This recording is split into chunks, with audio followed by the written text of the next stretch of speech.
Welcome to our channel. నమస్కారం. ఇటీవల కొంతమంది యూట్యూబర్లు డిప్యూటీ సీఎం పవన్ కళ్యాణ్ని వ్యక్తిగతంగా విమర్శిస్తూ మాటల దాడితో హైప్ అయ్యే ప్రయత్నం చేస్తున్న సందర్భాలు అనేకం చూసాం మనం. యూట్యూబర్ రావణ్ గతంలో కూడా పవన్ కళ్యాణ్ని టార్గెట్ చేస్తూ అనేక వీడియోలు చేశాడు. ఆయన విమర్శిస్తూ వ్యంగ్యంగా మాట్లాడుతూ అనేక వీడియోలు చేసిన నేపథ్యం కూడా చూసాం మనం. ఇటీవల ఏలూరులో సభ పెట్టి పవన్ కళ్యాణ్ని ఉద్దేశించి ఆయన మాట్లాడిన తీరు మీద పిఠాపురంలో కేసు పెట్టడం, పోలీసులు అరెస్ట్ చేసి విచారిస్తూ చూస్తున్నాం. జడ శ్రవణ్ కుమార్ కూడా మొన్న ఏలూరు వేదికగా ఎలా మాట్లాడాడో, వ్యక్తుల్ని పేరు పెట్టి మరి జంతువులతో పోలుస్తూ ఎలా అసహ్యకరంగా మాట్లాడాడో మనం చూసాం. జడ శ్రవణ్ కుమార్ మీద కూడా కేసు పెట్టే అవకాశం ఉందా, అరెస్ట్ చేసే అవకాశం ఉందా, విచారించే అవకాశం ఉందా, రావణ్ పరిస్థితి ఏంటి, ఇంకొంతమంది యూట్యూబర్లు కూడా ఇష్టారీతిగా మాట్లాడటాన్ని ప్రభుత్వం ఎలా చూస్తూ ఉంది తెలుసుకునే ప్రయత్నం చేద్దాం. విశ్లేషణ మనతో పాటు ఉన్నారు ప్రముఖ ఆర్థిక, రాజకీయ, సామాజిక విశ్లేషకులు అట్స్మన్ శ్రీనివాసరావు గారు. వారిని మన విశేషాలు తెలుసుకుందాం.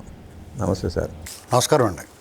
యూట్యూబర్ రావణ్ని నిన్న పిఠాపురం పోలీసులు అరెస్ట్ చేశారు, విచారిస్తున్నారు. అతని గతంలో మొన్న కూడా పవన్ కళ్యాణ్ని టార్గెట్ చేస్తా వ్యక్తిగతంగా వ్యంగ్యంగా మాట్లాడుతూ ఆయన కించపరిచే రకంగా చేస్తున్నాడు వీడియోలు. ఆ నేపథ్యంలో అరెస్ట్ చేసినట్టున్నారు, విచారిస్తున్నారు. అదే స్టేజ్ మీద జడ శ్రావణ్ కుమార్ కూడా డిప్యూటీ స్పీకర్ రఘురామకృష్ణరాజు గారిని దారుణంగా మాట్లాడాడు. ఇదే తరహాలో అతని మీద కూడా కేసులు పెట్టి అరెస్ట్ చేసే అవకాశం ఉందంటారా? ఈ యూట్యూబర్ల వీడియోల్ని, మాట తీరుని, వ్యక్తిహనానికి పాల్పడటాన్ని, కించపరిచేలా మాట్లాడటాన్ని ఎలా చూస్తారు, ఎట్లా విశ్లేషిస్తారు? ఇప్పుడు నిన్న ఈ 2-3 రోజుల్లోనూ కృష్ణ రావణ్ అతను అరెస్ట్ చేసి తీసుకెళ్లారు పిఠాపురం పోలీసులు. తర్వాత కేవీఆర్ అని అతను బొబ్బులి పోలీస్ స్టేషన్లో అరెస్ట్ తీసుకెళ్లారు. జడా శ్రావణ్ కుమార్ గారి మీద కూడా ఎఫ్ఐఆర్ ఫైల్ అయింది. అయితే జర్నలిస్టుల లేకపోతే సాధారణ పౌరుల, యూట్యూబర్సా, సోషల్ మీడియా ఇన్ఫ్లుయెన్సర్సా, ఎవరైనా కానివ్వండి, పరిధి దాటి వ్యవహరిస్తే, పరిధి దాటి మాట్లాడితే, పరిధి దాటి కించపరిస్తే సమాజంలో కులాల మధ్య, వర్గాల మధ్య, మతాల మధ్య, ప్రాంతాల మధ్య విద్వేషాలు పెంచే విధంగా వ్యవహరించినా, మాట్లాడినా, దానికి ఆజ్యం పోసినా ఖచ్చితంగా వాళ్ళు శిక్షార్హులు. వాళ్ళ మీద కఠినమైన శిక్షను అమలు చేయాలి. ఇప్పుడు ఎక్కడ పశ్చిమ బెంగాల్లో సంవత్సరం పాటు విచారణ లేకుండా జైల్లో పెట్టే చట్టాన్ని ఒకటి తీసుకొచ్చారు. అది ఆంధ్రప్రదేశ్కి అవసరం అండి, అత్యవసరం. ఎందుకంటే చాలా దారుణమైన నిందాపూర్వకంగా యూట్యూబ్లో మాట్లాడుతున్నారు, టీవీల్లో మాట్లాడుతున్నారు, అసత్య ప్రచారాలు చేస్తున్నారు, అభూత కల్పనలు చెప్తున్నారు, భయభ్రాంతులకు గురి చేస్తున్నారు.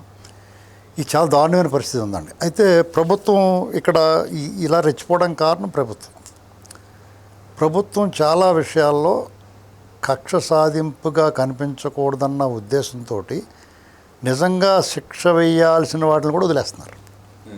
ఇప్పుడు కొడాలి నాని ఉంది, 2 ఏళ్ళ తర్వాత 3 ఏళ్ళ తర్వాత కేసు పెట్టారు. కోర్టులో 3 ఏళ్ళ శిక్ష, దానికి ఇది ఎందుకని చెప్పి వాడిని ఏమనొద్దు అంటుంది. మరి కొడాలి నాని వీళ్ళందరికన్నా ఎక్కువ శిక్ష అర్హుడు.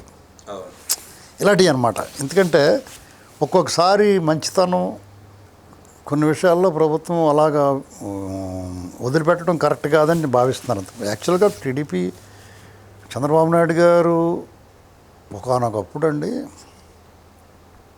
ఒక సోషల్ మీడియాలో ఒకటి తిరుగుతుంది చూడండి, ఒక పోస్టు.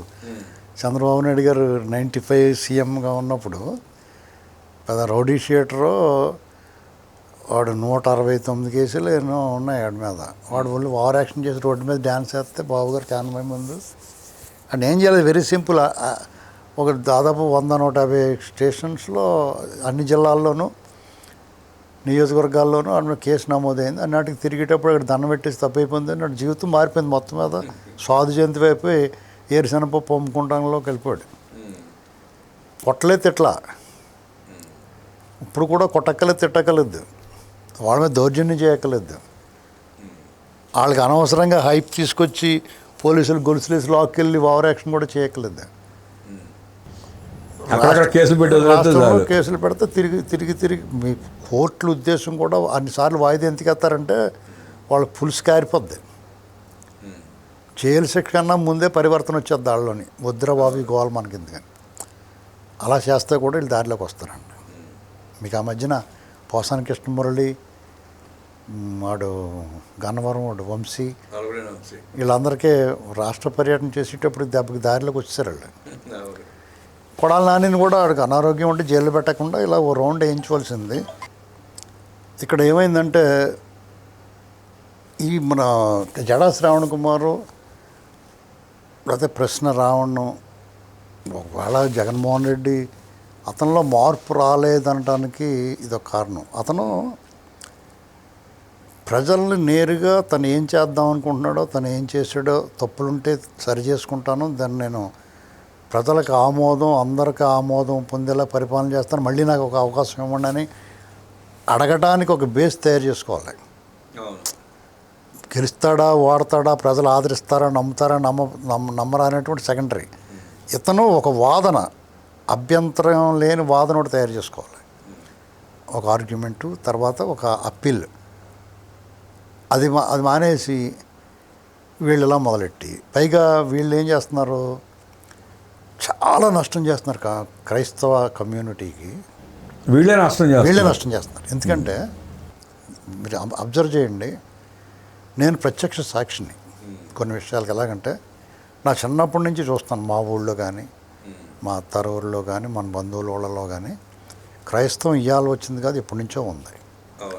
అవాళ మనం అందరం కూడా ఆ పాటలో, ఆ ప్రార్థనలో ఆనందించాం, ఆహ్వానించాం.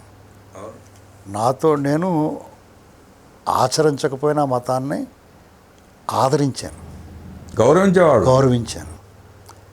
ఇప్పటికీ కూడా నేను ఇంకోసారి చెప్తాను, అనేక సార్లు చెప్పాను.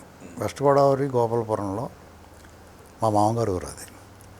మా మామగారు, మా పిన్నమామగారు వాళ్ళ నాన్నగారు పేరు మీద ఓ 20 సెంట్లో 25 సెంట్లో భూమి ఇచ్చి చర్చికి, అలాగే పాస్టర్ గారికి ఒక ఇల్లు కట్టుకోవడం కోసం. ఇవాళంతా తెలుసు సెంట్ అక్కడ 3 లక్షలు అండి. మా ఇళ్ళ పక్కనే ఇచ్చారు వాళ్ళకి.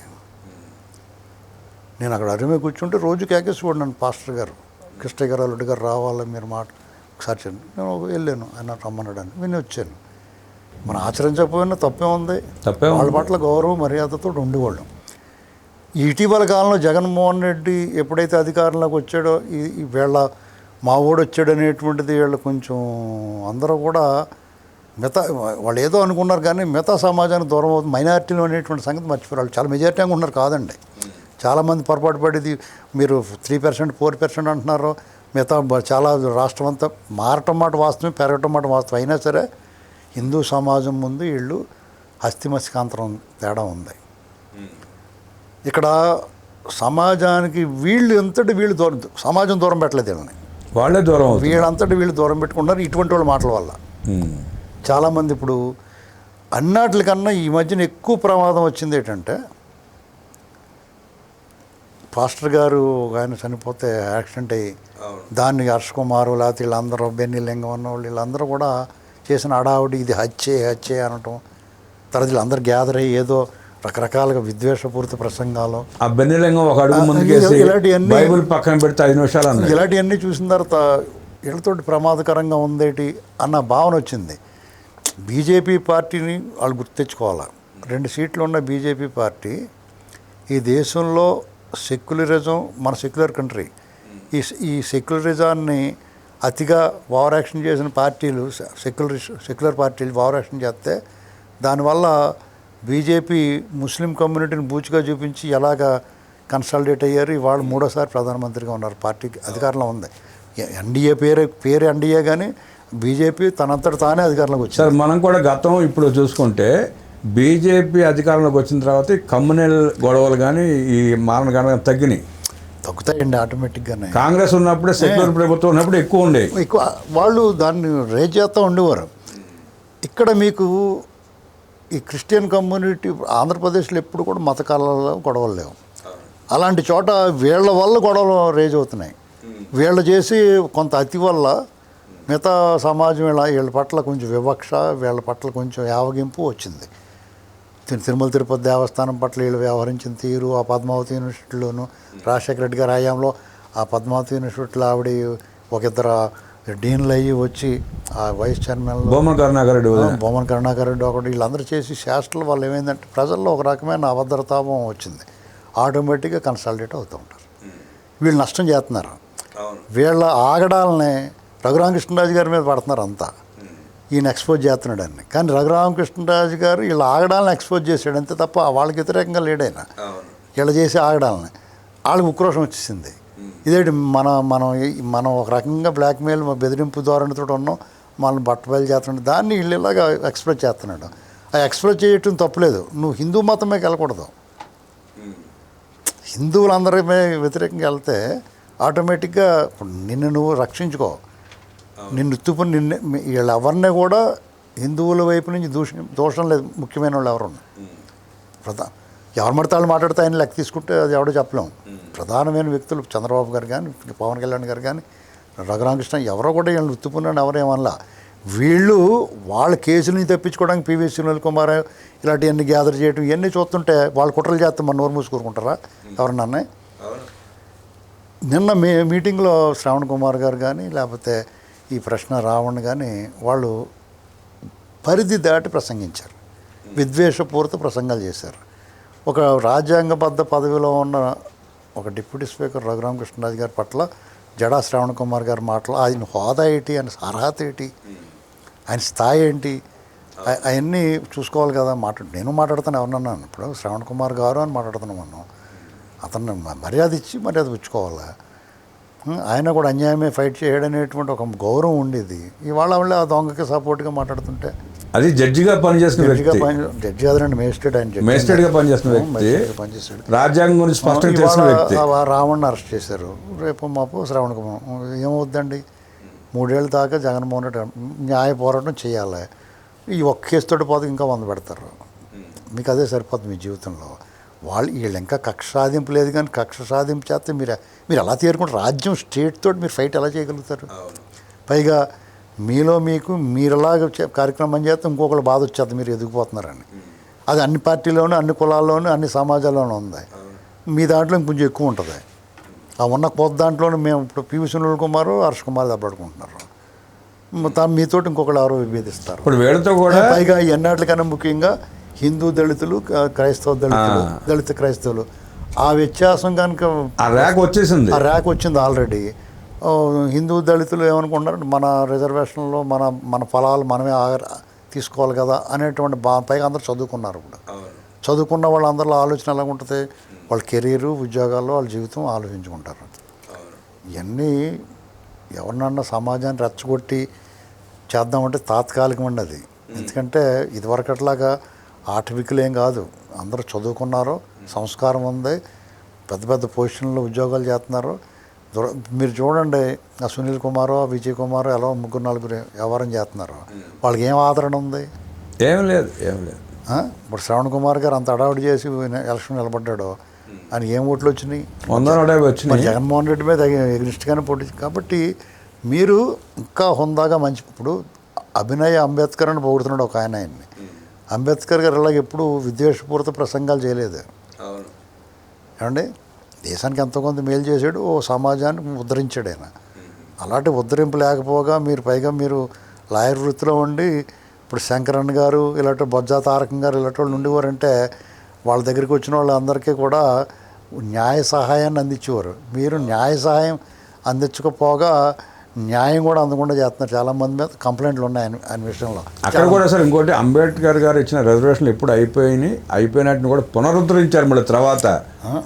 ఇది ఇప్పుడు నేను రిజర్వేషన్లో ఉండాలా వద్దనేటువంటి దానికి నేనైతే ఖచ్చితంగా ఉండాలని అంటున్నాను. ఎందుకంటే ఆ తరాలుగా ఆ వివక్ష గురైన వాళ్ళకి ఆ వివక్ష కారకులు మనం కాకపోవచ్చు, కానీ వాళ్ళు వివక్ష గురయ్యారు కాబట్టి వాళ్ళు చాలా వారసత్వంగా వాళ్ళు అందాలి, సమాజంతో కలిసిపోయేదాకా దాన్ని దృష్టిలో పెట్టి కొనసాగించాలి.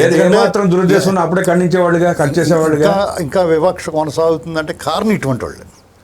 ఆ వివక్ష ఎప్పుడో లేకుండా పోను, ఇప్పటికే చాలా వరకు పటాపంచలు అయిపోయింది.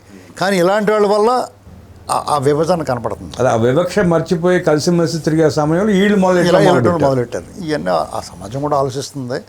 ఏమైనా ఇవన్నీ మతాలు ఇవన్నీ వదిలేస్తే మీరైనా నేనైనా విద్వేషపూరిత ప్రసంగాలు చేస్తే ప్రజల మధ్య చిచ్చు పెట్టడానికి ట్రై చేస్తే ఎవరిని క్షమించాల్సిన అవసరం లేదు. అసలు వాళ్ళకి విచారణ లేకుండా పశ్చిమ బెంగాల్లో లాగా మినిమం 1 year లోపల రిమాండ్లో వేయాలి. అవును, అదే కరెక్ట్. అదండి.